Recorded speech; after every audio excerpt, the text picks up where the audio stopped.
Yeah, I'm storing my apples here, just outside the back door.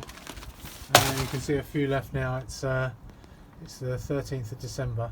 So they're kept very well, just outside the back door, out of the sun, north facing and in the shadow. But for a couple of months now, I'm going to stew them up to preserve them for another few weeks. Of course, they can be frozen once stewed as well. That will preserve them the whole winter. The thing about why I'm making this video about storing is that I think getting beyond capitalism, food security is one of the key things that in the backs of people's mind is that capitalism supplies any fruit you want any time of the year. You don't really have to think about how that fruit is being grown, where it's being grown.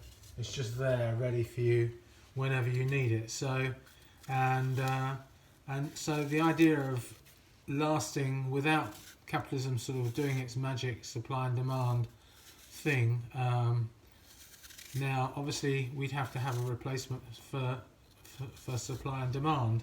That wouldn't be capitalism, but that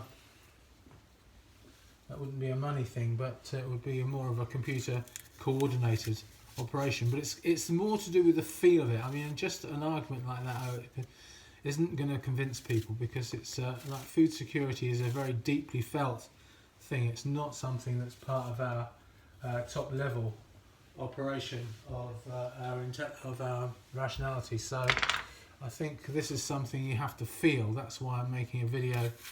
Now, look, apples are really made for storage, because look, their skin is very complete and keeps quite a lot of things out, really. I mean, you saw there was some outside. There was an apple that had been eaten by some creature, but strange enough, they just stuck with one apple rather than biting into all of them.